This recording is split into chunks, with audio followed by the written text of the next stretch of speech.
In today's DNS, that is 4th of December, we have picked up 6 different topics. We'll start off our discussion with the first topic, that is on Insurance Regulatory and Development Authority of India. And this body is in news because IRDAI, it currently delineates Indian insurance companies based on the types of insurance they offer. For example, insurance companies in India, they are categorized based on life insurance schemes as well as non-life insurance companies. And the demand currently has been to give a composite license, which means a company it will be able to provide both life as well as non-life insurance policies. Now the second news article, it is based on India's share of fossil fuel in power generation. And this topic is in news because Indian government it has not agreed to the phasing out of coal power for power generation facilities. Because India it depends on fossil fuels such as coal to generate power for its local population. Further, the third topic of the day is on volcanoes. Because a volcano which is located in Indonesia, it erupted yesterday. Also, volcanoes they are an important geophysical phenomena, thus making them important from UPSC perspective. Now, the fourth article of the day is on the issue of genome sequencing. Because many of the countries currently they are undertaking various projects for sequencing the genome of their local population. Because sequencing of genome will give them the insights on the genetic makeup of their population. Now we'll move on to the mains related discussion, and the first topic of the day is the monetary policy. Because currently the market it expects the RBI to stabilize or just to not change its current policy stance. Now we'll discuss this topic of monetary policy because it is important from both prelims as well as mains related discussion. And with this today's discussion, you will be able to know the basics of monetary policy, and today's discussion it will also help you understand the future articles based on RBI's monetary policy decision. Further, the second important mains related topic of the day is on persons with disability. Because there's an op-ed in the Hindu newspaper which highlights inclusion of these persons of disability in an Indian or in an any society. Hence, without further ado, let us start our today's discussion with this first article which appeared in page 19 of the Indian Express newspaper. Now, as I've already highlighted, IRDAI, which is an insurance regulatory authority, it classifies insurance companies based on life insurance or non-life insurance. However, this article it highlights that the industry it wants the IRDAI to grant a composite license, which means a company which is an insurance company it can simultaneously offer both life as well as non-life insurance policies. Now, why are we taking up this particular topic? It is because inclusive growth and issues arising out of it, it is an important topic of GS paper 3 syllabus. And insurance schemes they are aimed to increase the inclusive growth in an economy. Further, GS paper 2 syllabus it also highlights statutory body, and IRDAI is a statutory body. Now, a question on different regulatory authorities. It also appears in UPSC from time to time. For example, in the prelims of the year 2018, a question appeared on Food Safety and Standards Authority of India. Hence, we have curated a similar question on Insurance Regulatory and Development Authority of India. But before solving this model question, let us first understand what is this Insurance Regulatory and Development Authority of India. Now, as I've already highlighted, it is a statutory body and it was established as per the Insurance Regulatory and Development Authority Act of the year 1999. Now, insurance sector in India, it is regulated by two acts. The first is Insurance Act of the year 1938 as well as this IRDAI Act of 1999. Now both of these act, it provides powers to IRDAI. For example, Section 14 of IRDAI Act, it provides powers and functions of IRDAI.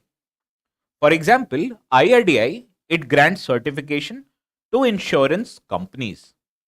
Further, it also renews, modify, or can withdraw the certification of insurance companies if they violate the provisions of IRDAI Act. Further, this body, it also protects the interest of policy holders. How it protects the interest of policy holders is that it provides for various regulations related to nomination, what amount of interest that should be charged by insurance companies or other policies. Further, this body, it is also involved in promotion and regulation of insurance sector in India. For example, this body can provide requirement for an insurance companies so as to how they can establish their offices based on urban as well as rural areas. Because establishing an office in rural areas will further the inclusive growth by bringing more people into the insurance net. Further, this body, it also adjudicates of disputes that can occur between various insurance companies, intermediaries as well as the policy holders. Now section 4 of this act, it provides for composition of IRDAI. As the IRDAI, it consists of 10 members and the first member is the chairman of this body. Further, there are 5 full-time as well as 4 part-time members of this IRDAI, and all of them, they are appointed by the government of India. Now, after we have dealt with various provisions of IRDAI Act, let us now solve the model question. Now, this model question, it asks us with reference to IRDAI, consider the following statements. The first statement, it says that IRDAI it is a statutory body which was formed under the Insurance Act of the year 1938. Although IRDAI is a statutory body, however, it was constituted or formed under the IRDA Act of the year 1999 and not Insurance Act of the year 1938. Hence, first statement itself is incorrect. Now, the second statement, it states that the authority consists of part-time members who are appointed by insurance companies. Now, as I've already highlighted in this discussion, that all members of IRDAI, they are appointed by the central government, that is Government of India. Hence, second statement, it is incorrect. Now, the third statement, it says that the IRDAI can specify the percent of insurance business to be undertaken by the insurer in the rural sector.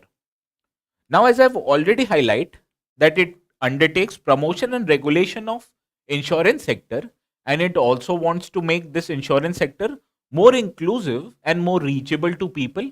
Hence, it can regulate the amount of business an insurance company can do in an rural area. Hence, third statement is correct. Therefore, from this above discussion, we can conclude option A was the right answer as only one statement was correct.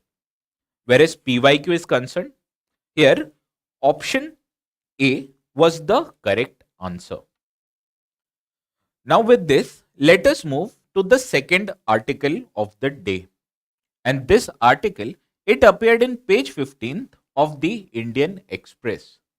Now as you can see from this news snippet, India, it has refrained from agreeing to a COP28 pledge which provided for phasing out of coal for power generation, because India is a significant user of coal for its power generating needs. Now, why are we discussing this particular topic? Because coal forms an integrated component of power sector. Hence, it is important from GS paper 3 perspective, because the UPSC syllabus, it deals with infrastructure and its subcomponent, that is energy sector. Further, UPSC in this year, that is 2023 itself, it asked question based on thermal power plants in India. Therefore, we have curated a practice question based on sources for power capacity generation in India. But before solving this particular question, we need to know more about what are the sources that India secures or sources its powers from. Now, as you can see from this screenshot, it was given by Ministry of Power, and it states that coal, it is a important component for power generating activities in India, because coal as well as lignite, it constitutes for more than 50% of power generating needs, whereas total fossil fuel requirement for power generation, it accounts for almost 57% of its power generation capacity. Whereas on the other hand, renewable sources, which include hydro as well as solar, they account for about 41.4%, out of which solar has the highest component. Now, as far as nuclear energy is concerned, it is very small as far as share of power generation capacity is concerned, because it constitutes for about 1.6% power generation capacity. Hence, what is the order that this question requires? And this, from this we can understand that coal is the highest source from which India's power generation capacity is sourced from. Whereas on the other hand, renewable, and that too solar energy, is the second highest component, which is closely followed by hydropower generation. While on the other hand, wind capacity, it constitutes for about 10.3%. Whereas biomass, it is there but lowly of only 2.6%. Whereas on the other hand, nuclear energy, it accounts for about 1.6% of India's power generation capacity. Now with this, let us solve the practice question. Now, the practice question, it wants to arrange the following fuels and sources from highest to lowest share in capacity power generation in India. Now, from the above discussion, I can say that coal accounts for about 49 plus 1.6%, which is about 50.6% of total capacity. Whereas on the other hand, hydropower, it accounts for 12.4%. The third component, that is nuclear component, it accounts for 1.6%, whereas biomass, it accounts for about 2.6%. While the fifth component, that is solar power, it constitutes about 16.1% capacity of total power generation. Hence, the highest capacity, it is coal. Therefore, first is correct option. However, you'll see that all these four options, it provides for coal as the highest source of electricity. Hence, to understand or to figure out the correct answer, you also need to know the following sources, that is how much hydro, nuclear, biomass and solar power accounts for its capacity. Now, the second most important source is solar, thereby fifth is the second option. Hence, the correct order is 1, 5, 2, 4 and 3, thereby option C is the correct answer. Whereas PYQ is concerned, here option D was the correct answer. Now with this, let us move to the third article of the day, which appeared in page 14 of the Hindu newspaper. Now you can see that there's a volcano, which is Marapi volcano, and it erupted and it resulted into spreading of ash up to 3 kilometers into the air. Hence you can see that this important geophysical phenomena has some consequences in the nearby regions. Now, why are we dealing with a volcanic eruption?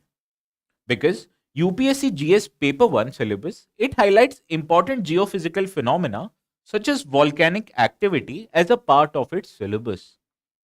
Further, previous year questions have appeared on various volcanoes which are located in India, such as Barren Island. And this question, it was asked in the previous year question of the year 2018. Therefore, we have curated a practice question on Indonesian volcanoes, but we have to solve this practice question only after we know more about what is an volcanic activity. Now, this volcanic activity, it is summarized when a volcanic eruption, it occurs from the crust of an earth. Now, as you can see from this diagram, this volcanic eruption, it takes place at the crater of a particular volcano. And this activity, it can also be followed by emissions of steam and gases from this particular vent. Further, this activity, it occurs when the magma, which is located in the magma chamber right at the second layer of the earth, which is mantle, and because of increased pressure, this magma, it rises up in the earth's surface, and hence it erupts right from the crater of a volcano. Now, there are few conditions which enable this volcanic eruptions. For example, as we go below the earth's surface, there is a rise in temperature which is almost 25 to 32 degrees centigrade per kilometers. Hence, the more the depth we go down the earth's surface, there is increase in temperature in direct proportion. Further, because of the load, because of the earth's surface, there's also an increased pressure of the incumbent load. And what this increased pressure does is that it generates more temperature down at the earth's surface. And it also leads to heating of gases and vapor which might be present in the earth's mantle. And all these three factors together, it leads to volcanic eruptions. Now you'll ask, why are volcanoes much more frequent in the region of Indonesia? It is because Indonesia, it is located in what is known as Ring of Fire. Now this Ring of Fire, it also includes the country of Indonesia. Because Indonesia, it sits in the world's most active seismic region, which makes it more prone to the volcanic eruptions. Hence, let us now solve the practice question. Now the question, it asks us to consider following statements. Statement 1, it states that Indonesian archipelago, it is one of the most explosive geology in the world, which we know is a correct answer. Now, what is the reason for this most explosive geology of Indonesia? It is because Indonesia, it is located in a high seismic region which is called as Ring of Fire. Hence, second statement also is correct. Now you can see that this second statement, it correctly explains the first statement, thereby making option A the correct answer. Whereas on the other hand, this PYQ of 2018 is concerned, here option A was the correct answer. Now with this, let us move to the fourth article of the day, which appeared in the science page of the Hindu, which is on the last page of the newspaper. Now this news article, it highlights that various countries, they are undertaking genome sequencing of its population. Now, why are countries undertaking genome sequencing? Because it has certain benefits, and these benefits will be discussed in upcoming slides. Now, why are we dealing with this topic of genome sequencing? Because UPSC syllabus in its GS paper 3, it highlights awareness in the fields of biotechnology. Further, a question has appeared on various aspects of genetic engineering, especially in the prelims of the year 2021, where a question, it appeared on Bolgard 1 and Bolgard 2 technologies which are utilized for developing genetically modified crop plants.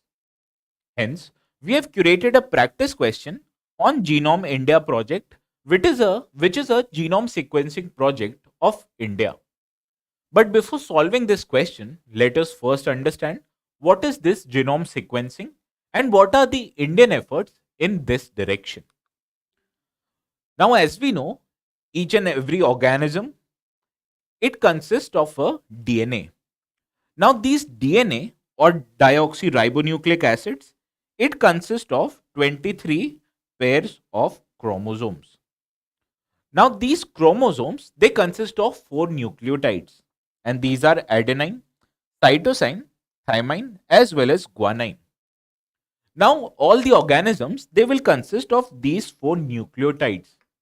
However, the order of these nucleotides, it is different in each and every organism. Hence, to understand an organism completely, we need to understand the exact sequence of these nucleotides in an organism. And this process of determining what is the exact sequence of nucleotides, it is called as genome sequencing.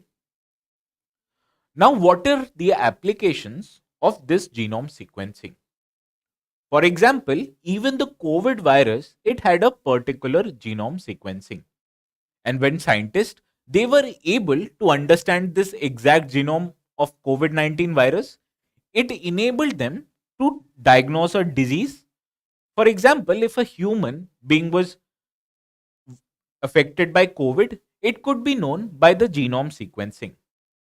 Further treatment of this disease, it is an also important application of genome sequencing because various variants of this COVID-19 virus, how we'll be able to distinguish between one variant or the other.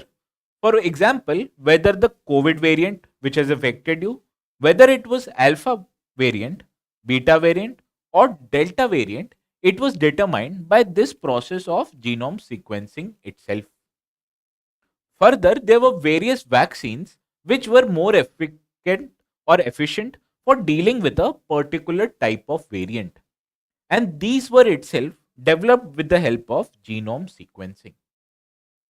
Further, genome sequencing, it also helps in prenatal screening of the fetus. For example, if a baby, it has a certain genetic shortcomings, it can be determined by this process of genome sequencing itself. Further, this genome sequencing, it also helps us understand the genetic makeup of crops and what type of deficiencies are there in a crop which will be subsequently attacked by pests. Hence, by genome sequencing, we'll be able to understand the exact sequence of a crop, and also it will enable us to make additions or subtractions in that particular genome. Hence, genome sequencing, it also has a wide application as far as agriculture is concerned. Further, forensics or its various aspects, such as identifying a parentage of a baby, it can also be utilized with the help of genetic sequencing. Now, as genetic sequencing, it has several and most important applications.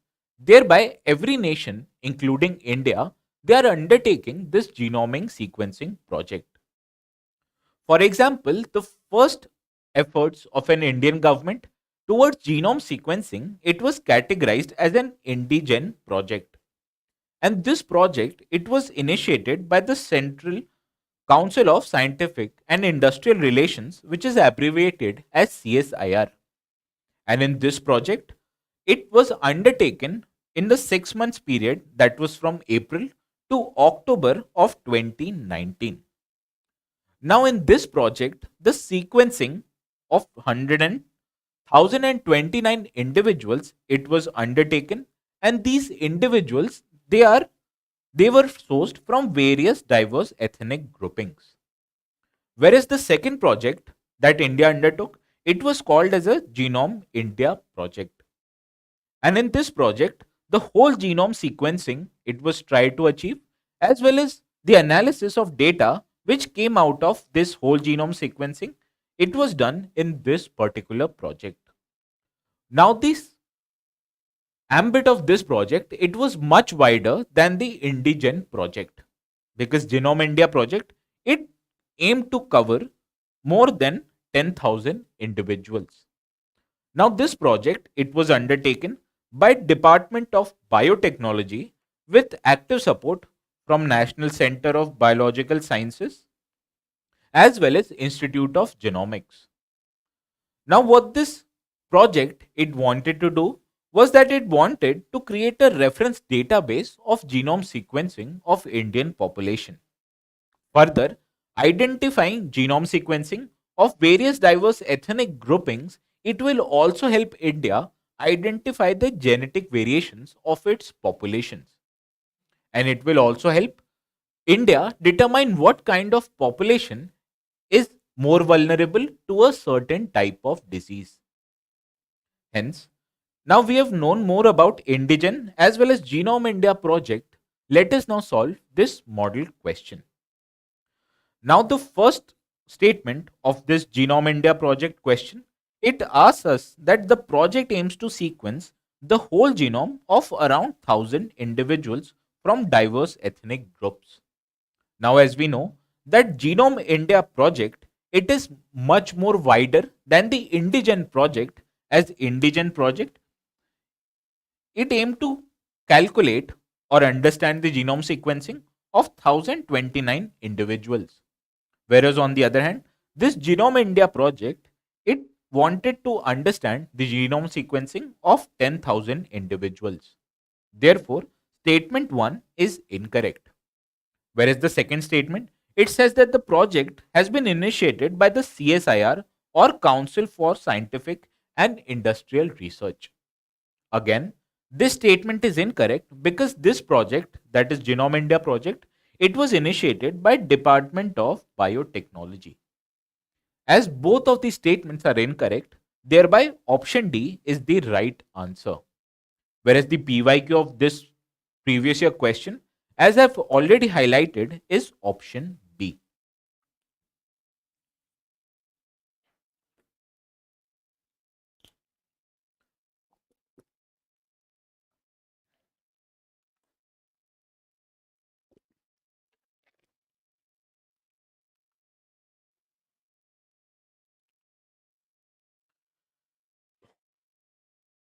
Now that we have dealt with prelims related article, let us now move to the main centric articles. And the first article in our mains related discussion, it is on the issue of monetary policy. Because monetary policy committee, which deals with monetary policy, it is likely to meet from December 6th to 8th. And this monetary policy committee, it is more likely to leave the repo rate unchanged. Now, why are we dealing with monetary policy committee and its decisions? Because UPSC paper 3, it highlights the issues related to Indian economy and issues related to growth. Further, a question previously, especially in the mains of the year 2019, it asked us a question related to steady GDP growth and low inflation. Now, RBI, that is the Central Bank of India, it controls the supply of money in the Indian economy. And this control of supply of money, it is known as a monetary policy. Now, what is this control of supply of money? It is intended to do. Now, monetary policy by any bank, in general, it has two effects. First of all, it is aimed to control inflation, and also this amount of money supply in economy, it can also have implications on the levels of economic growth. Now, this is the two aims that a monetary policy wants to achieve, and how this aim is achieved. It is through the control of money supply. Now you know that monetary policy, it involves controlling, that is increasing or decreasing the money supply in an economy. Now a natural question, it might appear in your head that what is this monetary policy and who decides on this monetary policy? Now what this discussion it is aimed to do, is that it will tell you about what, why, and how this monetary policy and its objectives are achieved. And this discussion, it will help you aspirants determine and understand the future articles on this monetary policy. Further, this topic, it is also very important not just from mains but also from prelims point of view. Hence, please stick to this discussion if you want to know more about what are monetary policy and its implications on the Indian economy. Now, as I was saying, this monetary policy, or who or which body in India, it decides on monetary policy. Now, in this regard, the RBI Act of 1934, it gives the responsibility of controlling the money supply, that is deciding on the monetary policy of India on the central bank, that is Reserve Bank of India. Now, this monetary policy framework, it was given an institutional design through amendment of this act in the year 2016. Now, this amendment act, it introduced section 45 ZA to the RBI Act of 1934.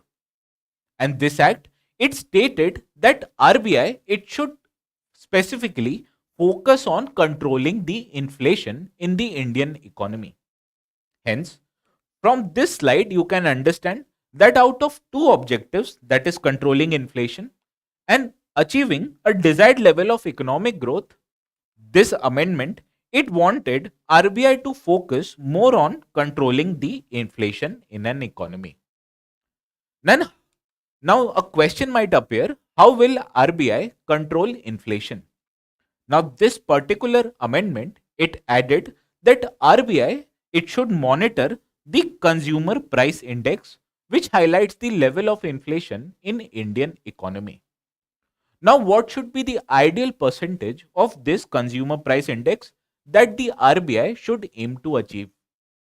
In this regard, both government as well as RBI, it got together and it decided that RBI should focus on controlling the inflation up till 4% of consumer price index. However, government and RBI, it also decided that this inflation target should be flexible in nature. Thereby, and the government, it issued a notification stating that RBI should undertake policy recommendations based on controlling the inflation as per 4% with an upper and lower tolerance level of 2%. Therefore, currently RBI wants to control the inflation in India from 2% up till 6%. Now, how RBI decides on how to control the inflation in India? Now, the section 45 ZB of the RBI Act, it was added, especially this section, through this 2016 amendment, and it formulated or provided the constitution of Monetary Policy Committee. And in this committee, it included 6 members. And these 6 members, they will meet periodically to decide on what kind of policy actions should RBI take in order to control the inflation between this particular bracket.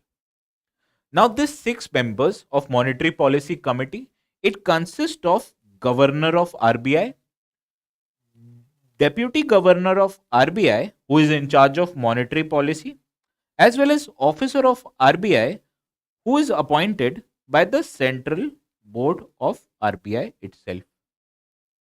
Further, this Monetary Policy Committee, it also consists of 3 experts who are experts in economy, and these experts, they are appointed by the government of India. Now, as I've already highlighted that RBI, it wanted to control, or it should control, the inflation between the bracket of 2% as well as 6%. And if the RBI, it is unable to maintain the inflation between this bracket, it constitutes the failure of Monetary Policy Committee. Now, you'll ask, if an inflation, it goes more than 6% or less than 2% in one quarter, will it constitute a failure of Monetary Policy Committee? The answer is no. Because as per this amendment, the failure of monetary policy committee will only be when the inflation is less than 2% or more than 6% for 3 consecutive quarters. Hence, if inflation is more than 6% or less than 2% for 3 consecutive quarters, it will constitute a failure of monetary policy committee. And if there's a failure of monetary policy committee, this monetary policy committee, it will submit a report to the union government stating the reasons for its failure, as well as it will provide what kind of remedial measures that the monetary policy committee should take.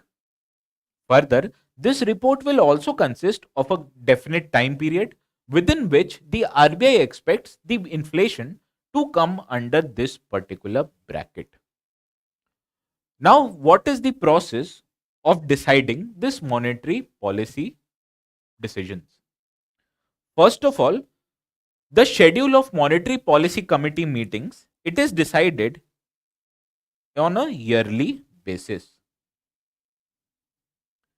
And a notice when a meeting should happen, it is generally given at a advance of 15 days. However, the RBI Act, it also provides that this notice in a case of emergency, it can also be provided on the basis of 24 hours. Further, at the time the meeting is happening, the members of monetary policy committee, they go through various surveys which are conducted by RBI. For example, RBI gauges the consumer confidence of the Indian consumers, as well as it also calculates the expectation of inflation that a particular Indian household might have. Further, these RBI surveys, it also consists of various type of corporate sector performances or credit conditions in the Indian economy. Hence, this survey, it gives the RBI or the monetary policy committee members an overview of what kind of an inflation that the Indian economy is currently going through.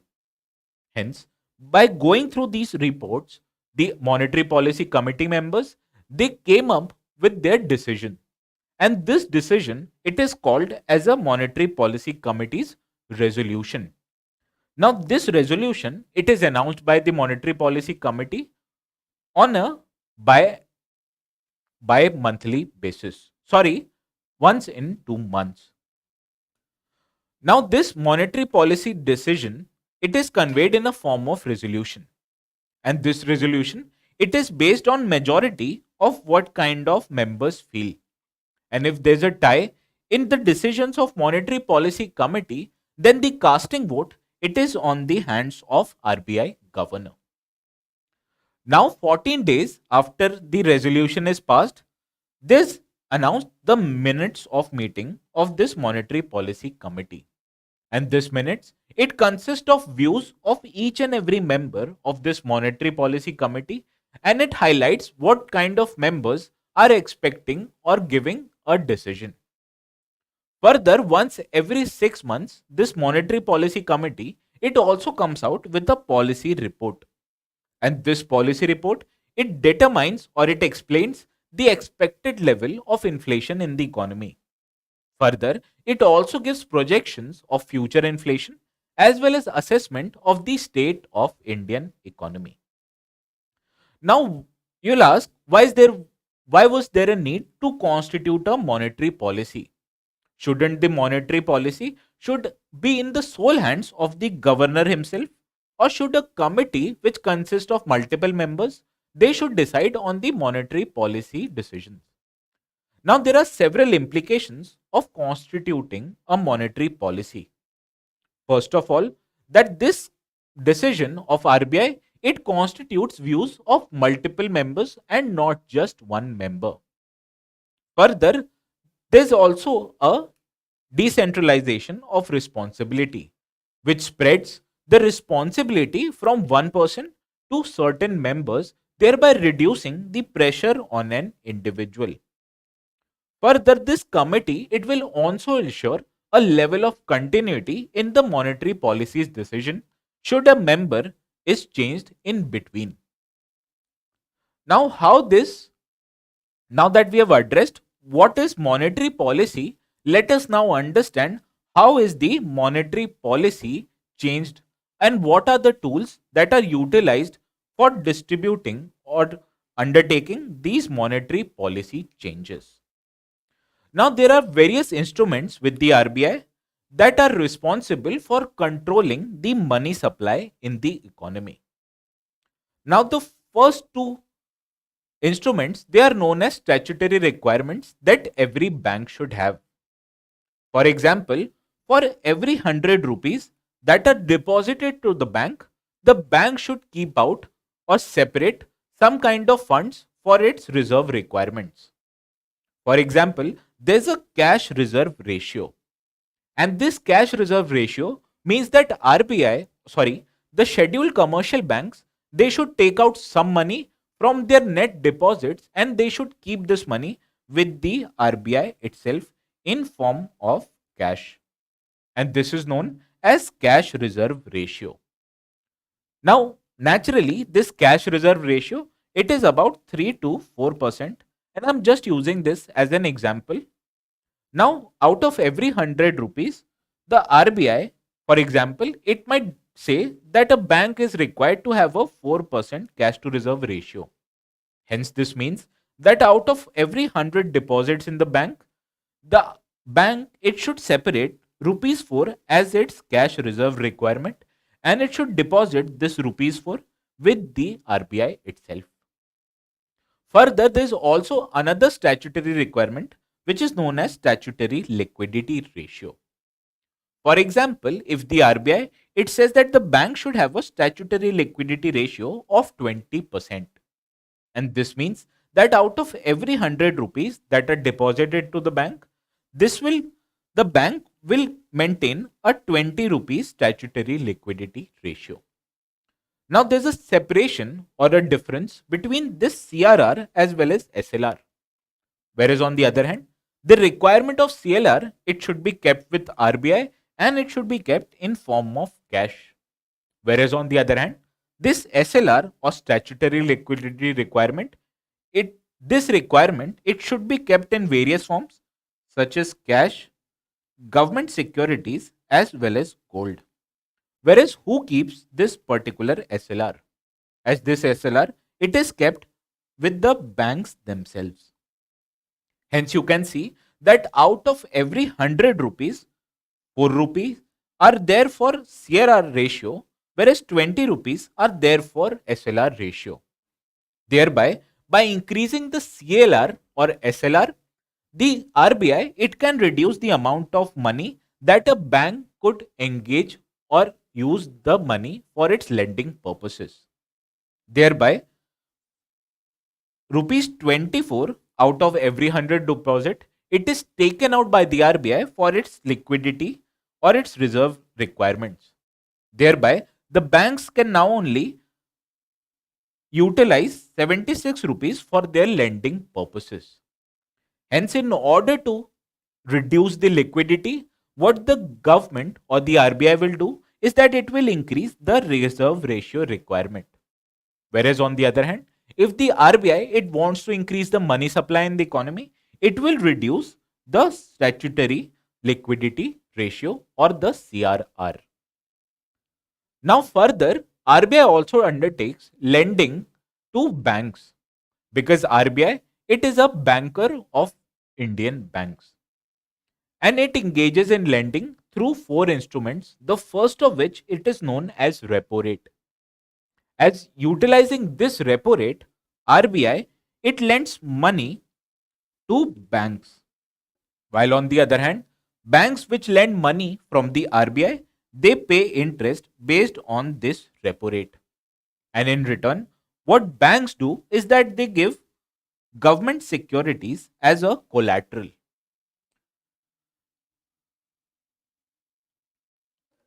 Now, this lending, it can happen when banks want more liquidity. Hence, you can understand by increasing the repo rate, the RBI, it can make the lending for bank a more costly affair. And naturally, if banks are getting money by more interest rate, they will again lend this money at higher rates, which will again make the lending or loans more costlier in an economy. Now, the reverse, it happens in the case of reverse repo rate, because banks, they deposit money with RBI using this reverse repo rate, because it is the rate which RBI offers the bank if they deposit their money with the RBI. And naturally, RBI provides these banks with government securities as collateral.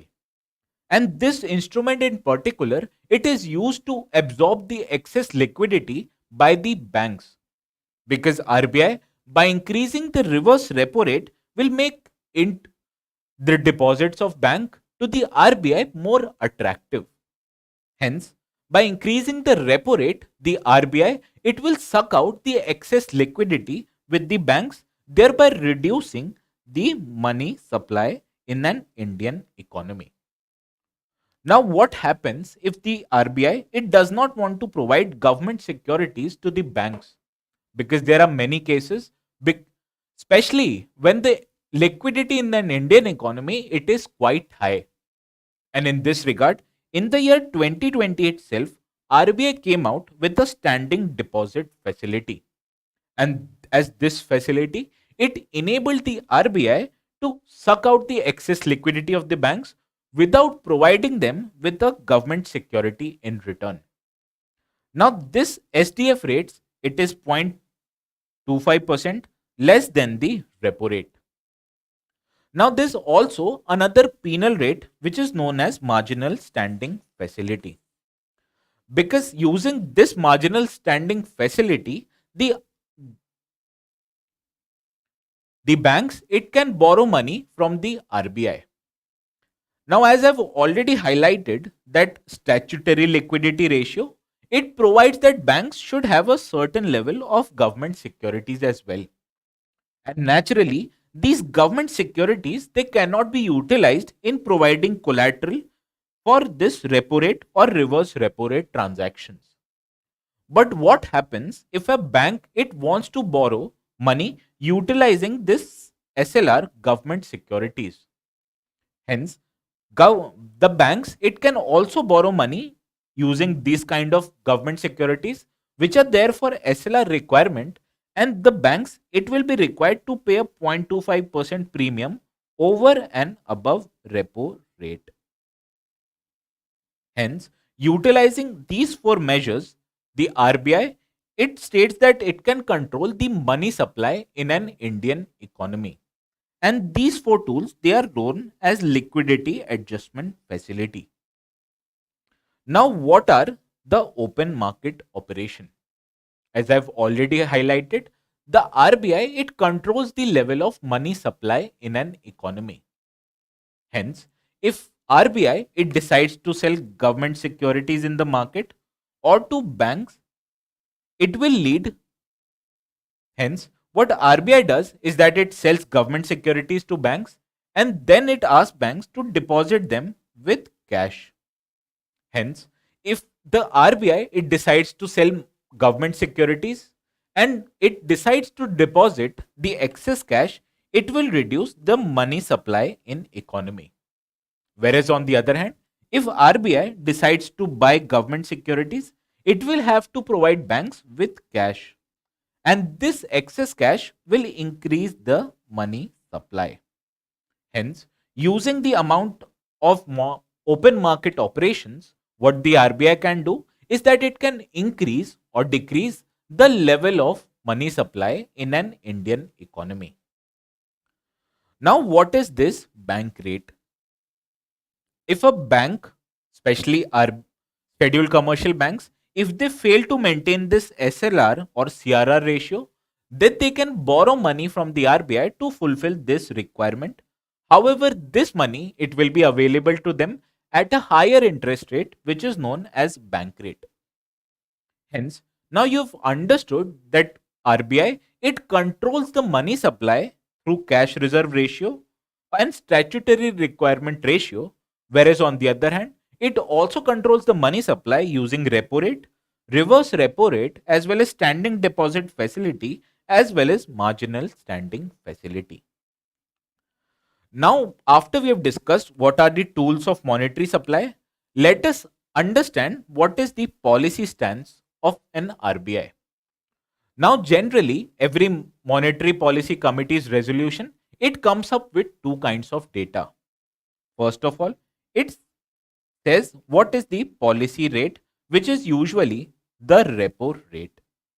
Because if RBI increases the repo rate, it will decrease the money supply in an economy.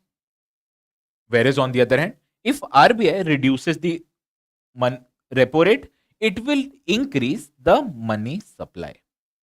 But this monetary policy committee's resolution, it also highlights what is the stance of RBI or what the market should expect from future decisions of RBI. As this stands, it provides guidance to the market and also it helps the market to determine or to understand what the future course of action of the RBI will be. First of all, RBI, it says that its policy stance is accommodative. Now, what is this accommodative policy stance? For example, if the RBI, it is prepared to expand its money supply, therefore, it will highlight that its or its policy stance is accommodative in nature. And when is RBI more likely to expand its money supply? Especially when the amount of inflation in an economy is low and the RBI, it wants to promote economic growth, then it will or it is more likely to expand the money supply in the future. Whereas if the RBI is certain or uncertain whether it will increase or decrease the repo rate, then the RBI, it will highlight that its policy stance is neutral. Because in future decisions, RBI, it may increase or decrease this repo rates. Whereas on the other hand, if RBI highlights that its policy stance is hawkish, it means that RBI or the Indian economy, it is currently witnessing high levels of inflation.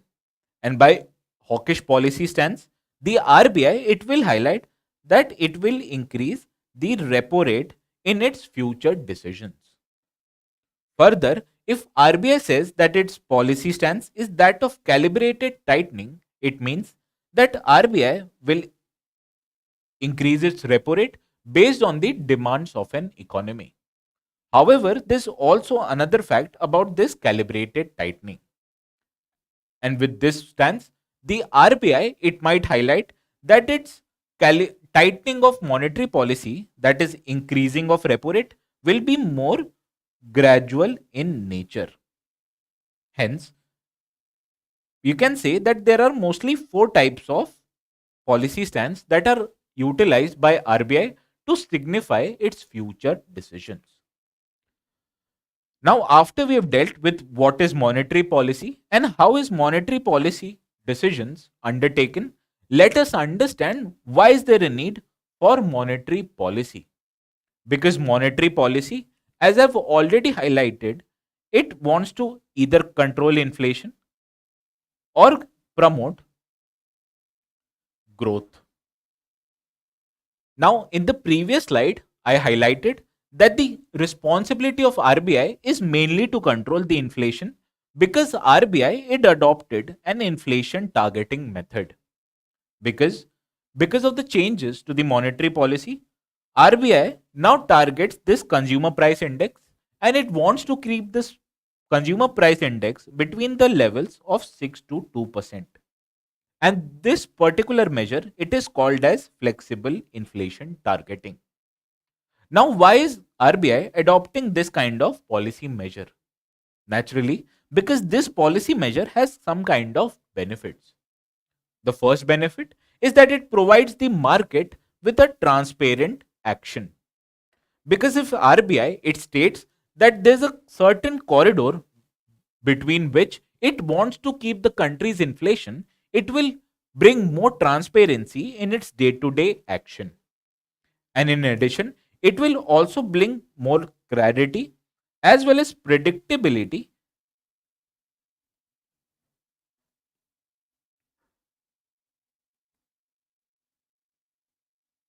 in its future decisions.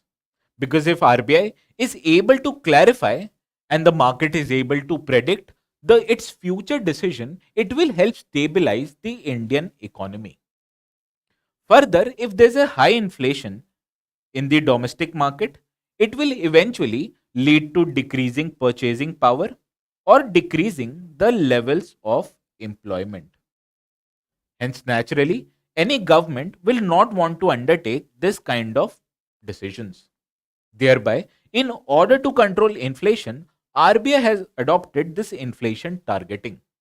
Because of stable inflation in an economy, it will promote the conditions which favors economic growth. Because if the level of inflation in a country is moderate, especially between 2 and 6%, it will promote investors to encourage or take investment decisions. Hence, by stabilizing the inflation in the country, what RBI wants to do is that it wants to promote economic growth in the country.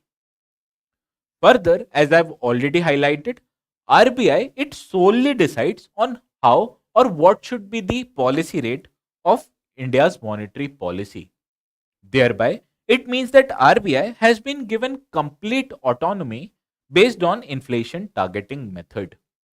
However, this particular inflation targeting method it also makes RBI accountable to the government. Because if RBI is unable to maintain the inflation between these ranges, it has to submit a report to the government explaining why it was failing or what measures it might undertake in order to control country's inflation. Further, there was empirical evidence in most Western economies, especially with that of United Kingdom as well as New Zealand, because these economies they first undertook this inflation targeting method. And with this method, these countries they were able to stabilize the level of inflation in the economy. Thereby, RBI in the year 2016 it also adopted the method of inflation targeting. However, there are also some drawbacks of this inflation targeting method. The first drawback is that, as I've already highlighted, monetary policy measures they have two key goals: the inflation, whereas on the other hand, this monetary policy it can be also utilized to promote growth in the economy. However, if the RBI it is solely focused on inflation targeting, it will disregard the other roles that the RBI is expected to play. For example, the RBI it should also want to undertake increased level of economic growth. And if the RBI it solely focuses on inflation targeting, then this role of promoting the economic growth will take a secondary role. Further, prior to the inflation targeting setup, most of the countries they were able to understand that with price stability in an economy, it will lead to financial stability in an economy. And this was true up till the year of 2008. However, post 2008, what we saw that world was undertaken by the global financial crisis. Because most of the Western economies, especially United States, what they focus more on price stability through this inflation targeting method. However, the banks, especially the central banks of US, they were able to undertake the specific discharge of their duties, especially with relation to its lending roles. And because of increased lending, what we saw that the ballooning of balance sheet of banks took place, which led to this global financial crisis. Further, the RBI's former governor, who was D. Subbarao, he also highlighted that if a bank specially focus on price stability, it will lead to financial instability in the longer run. Further, what we witnessed that due to increased inflation targeting and a specific focus of the RBI to control the inflation, it led to higher policy rates. And this policy rates, that is higher policy rates, it led to slower economic growth in India. For example, before pandemic, especially in the especially in the year of 2019 to 20, what India saw was slow economic growth because its GDP growth in the last quarter of 2019-10 it reached only till 5%. Further, this period it also witnessed higher unemployment rate, especially 6.1% of unemployment rate.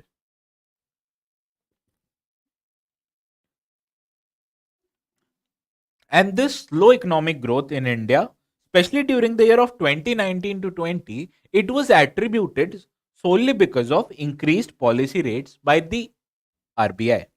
Because this increased policy rate, it discouraged lending as well as it removed the liquidity which is very much essential for functioning of an economy.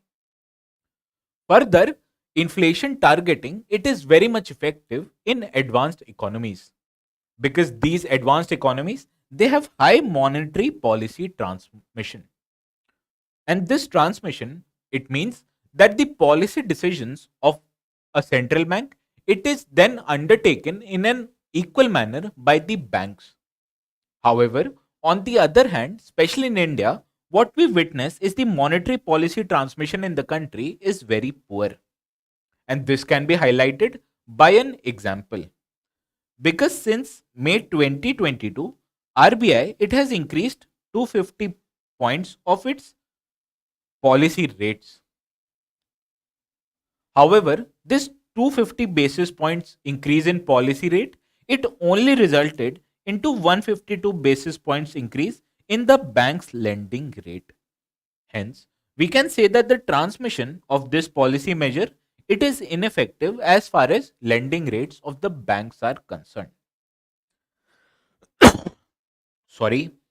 Further, this inflation targeting it also witnesses, and this measure it specifically deals when the demand side of inflation is more. For example, if there's an increased level of money supply in an economy, it will create more and more demand. And when government or the RBI it reduces the money supply, it will reduce the demand in an economy. However, India it also witnesses what are known as supply side inflation. For example, if there's an increase in prices of tomato, onion or potato, and this price it might increase because the productivity of these crops are low. And this kind of inflation it is called as supply side inflation. However, naturally, RBI being the central bank, it is not responsible for controlling the supply or productivity of Indian agriculture. Hence, you can say that RBI's inflation targeting method it is unable to deal with the supply side inflation as it only deals with the demand side inflation. Hence, the inflation targeting in an economy it should be more flexible in nature. Further, the central bank it should also focus on not just controlling inflation but should also promote the economic growth in an economy because both these factors are essential for a macroeconomic stability. Hence, this was all for what, why, and how of India's monetary policy. And with this, we move to the last article of the day, which appeared in page 6 of the Hindu newspaper. Now, this news article it specifically highlights that India needs more disability inclusion. And why are we dealing with the topic of persons with disability? Because this section of population it constitutes a vulnerable section which is very much present in the GS paper 2 syllabus. Further, a question appeared in the mains of the year 2017 which highlighted the rights of persons with disability act of the year 2016. Hence, we will take up the issue of persons of disability. Now, why are persons of disability especially important as far as Indian society is concerned? Because as per 2011 census, disabled population in India, it constituted about 2.21% of its entire population. And out of this disabled population, 56% of disabled population are males, whereas the rest 44% are female. Hence, also the majority of the disabled population, that is 69% of disabled population, they reside in rural areas of the country. Hence, government policy, it should focus on this significant chunk of Indian population, which are the disabled population. Now, what are the kinds of barriers or challenges that the disabled in Indian society face? The first challenge is the attitudinal barriers that these persons with disability they are subjected to in their day-to-day life. For example, persons who are disabled they are subjected to negative stereotyping as well as prejudice in the Indian society. And this attitudinal barriers it results into discrimination with this kind of population. And naturally, when a section of population is discriminated against, it leads to certain kind of social barriers which are very much prevalent even in the Indian society. Because out of the total and how these social barriers are manifested in the Indian society.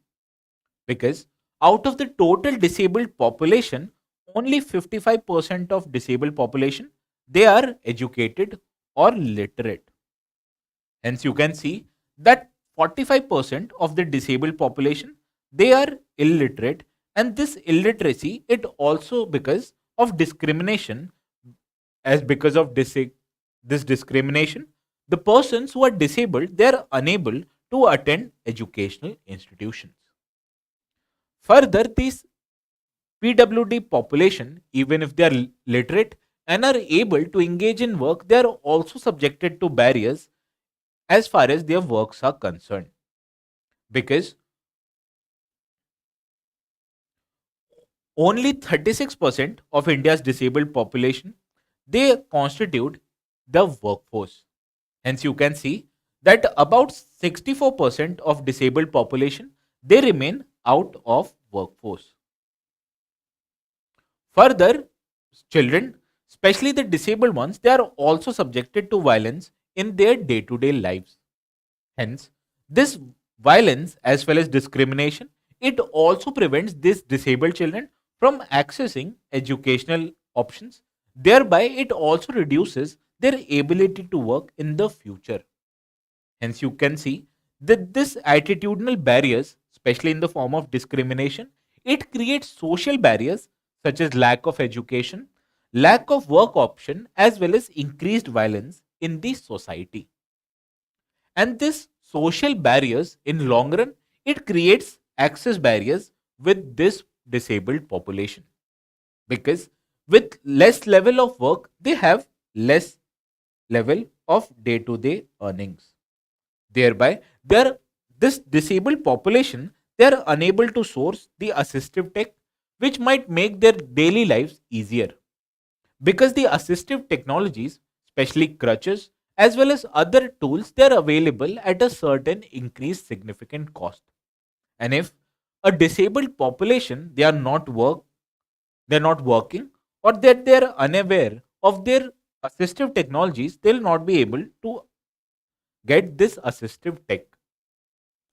Further, this discrimination it also creates hurdles in accessing of public infrastructure.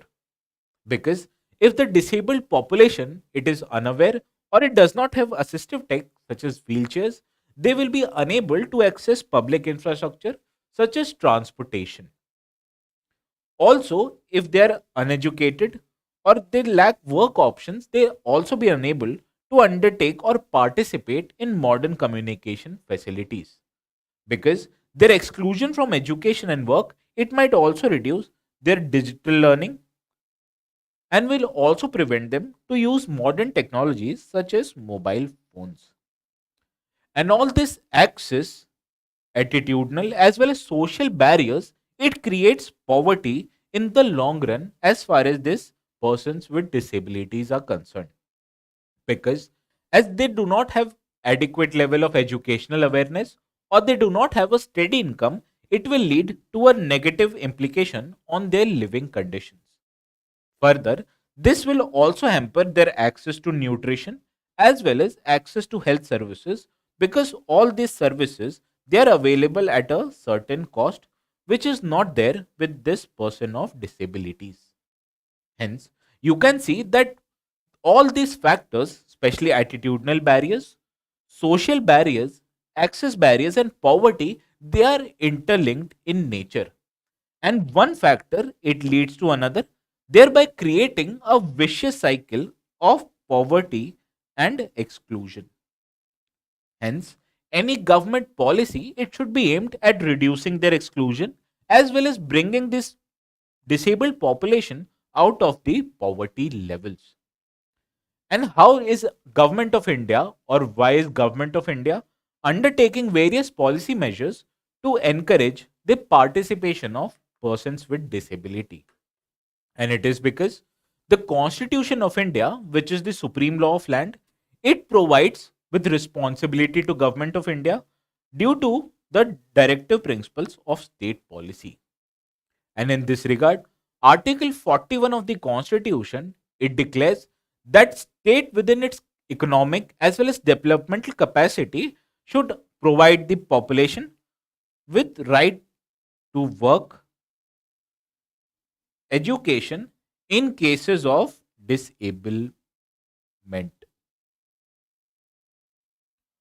Further, Article 46 of the Constitution, it makes an obligation on the state to provide special economic and educational care to weaker sections.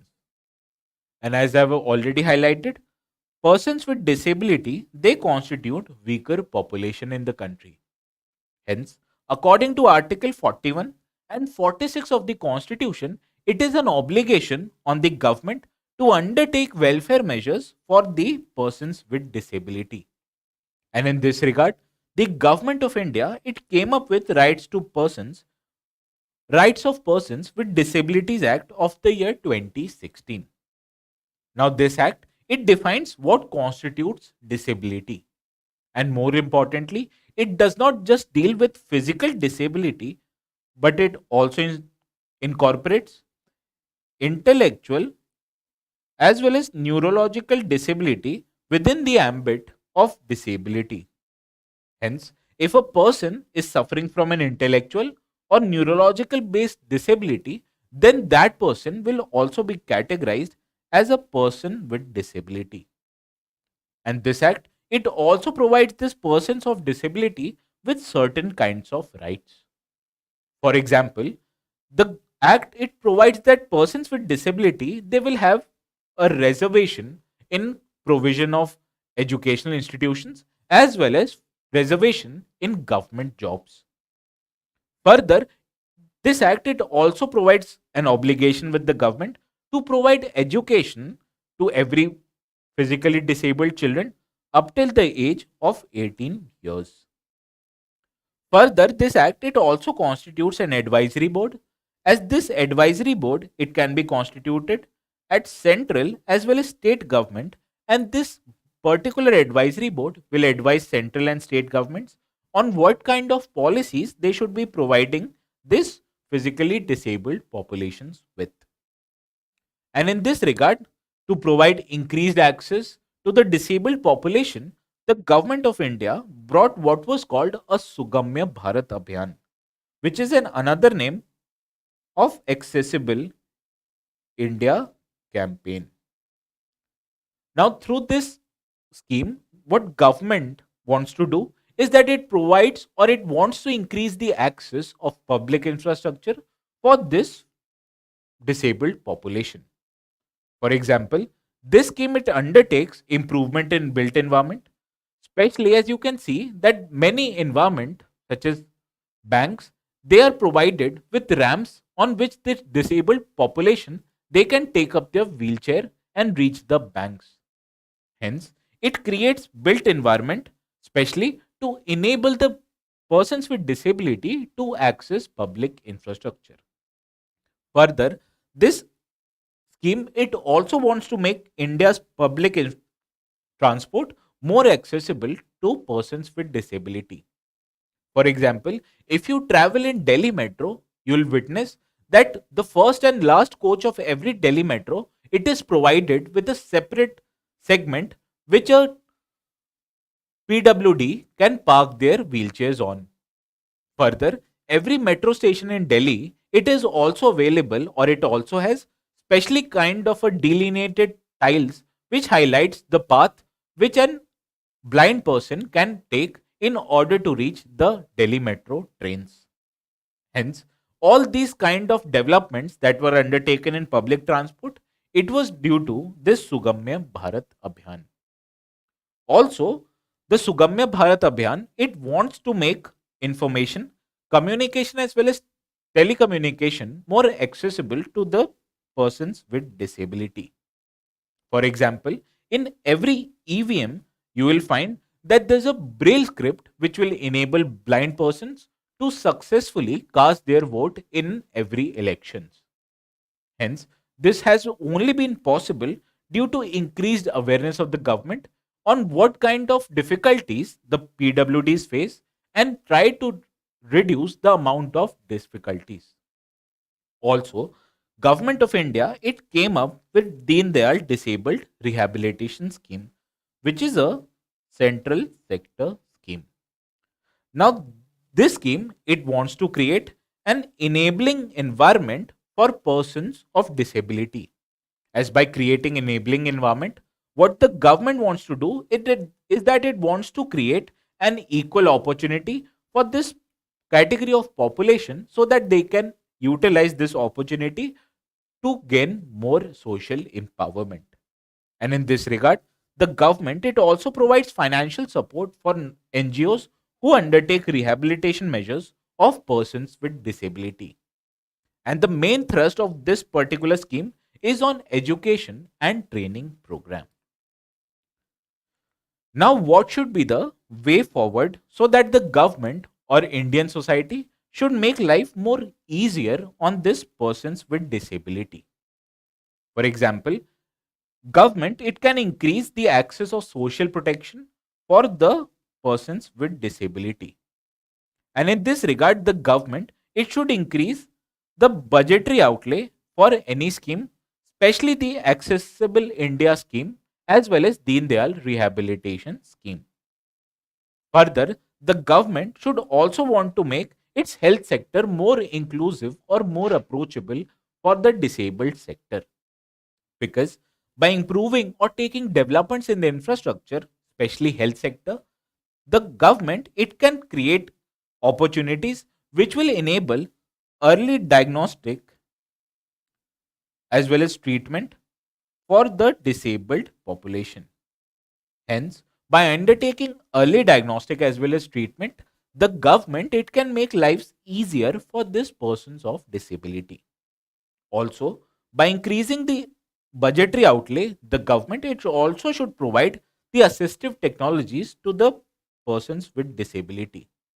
For example, it can provide them with crutches, wheelchair, which will help them successfully access the public infrastructure. Further, the government it should also undertake improving accessibility not just in public but also in private infrastructure. And further, the government should look to empower the disabled population by increasing the educational opportunities or by incentivizing the employment opportunities by giving incentives to private sector in case they provide this disabled population with employment. Hence, by increasing the access to social protection, undertaking developments in the health sector, providing assistive technologies to the persons with disability, improving their accessibility to not just public but to also with private infrastructure, the government it should increase the educational and employment opportunities for the disabled population. As doing this, will not just make life easier for persons with disability, but it will also empower them to undertake a better social life. Hence, this was all for today's discussion in the Daily News Simplified. And with this, the students can now ask me the doubts in the comment section below.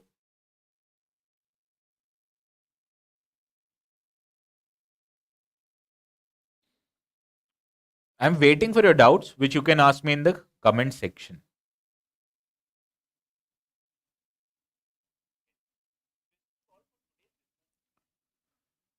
Now, there's a question that states what is the difference between reverse repo rate and the SDF? Now, let me go to the slide first. Now, the student who's asking the difference between reverse repo rate and SDF, first of all, the RBI, what it wants to do is that it wants to create or absorb the excess liquidity which is there with the banking sector. And there are two ways to absorb this liquidity. The first way is that RBI can take the deposits from bank and give them in return the government securities, and this is known as reverse repo transactions. Now, if the RBI it does not have the adequate amount of government securities, then it can also absorb the excess liquidity without providing the government securities in return, and it can be done through this standing deposit facility. Hence, student who's asking this question, the main difference between reverse repo rate and the standing deposit facility is that in reverse repo rate, the RBI gives the government securities as a collateral, whereas same is not the case as in SDF, the RBI does not provide the banks with any government securities.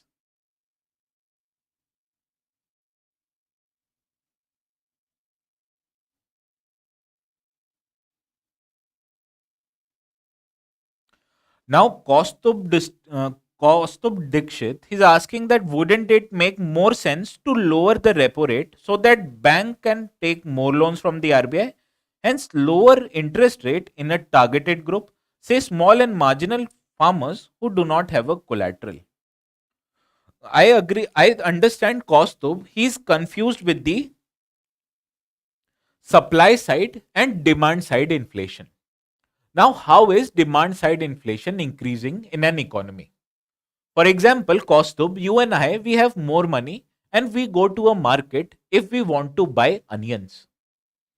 However, if the supply of the onion is limited, then we or you, we can both be involved in a bidding war, then the price of the onion, it will increase.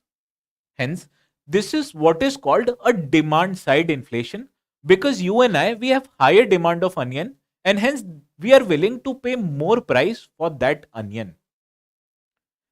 However, the prices of onion, it can also be determined on what is the supply of onion in the market. For example, if there's a flood in a onion growing area, naturally, it will mean that the supply of onion in the open market, it will reduce. Whereas on the other hand, if there's an increase in demand for the onion, it will also increase the prices of onion because the supply of onion, it is naturally low in an economy. But there are two sides. The RBI, it controls the level of money supply, but it does not control the amount of onion which is there in the market. And with inflation targeting, RBI it can only control the money supply in the economy. Whereas it is the government and not the RBI which can undertake measures in order to increase the supply of onion. Hence, Kostubai highlighted that inflation targeting it is only effective if RBI wants to undertake or wants to control the demand side of the inflation. Whereas on the other hand, as you highlighted that if we decrease the repo rate, that is increase the demand in the economy, it will further or it will even antagonize the supply side inflation, thereby creating more inflation and not less inflation. Now, as there are no more questions right now, and if the student they can come up with a question in future, they can ask this question to Raus IAS in the comment section below, as our team will try to address your queries at the earliest time possible. Hence, with this I conclude the today's edition of Daily News Simplified, and we'll see you again tomorrow. Hence, till then, I bid you goodbye.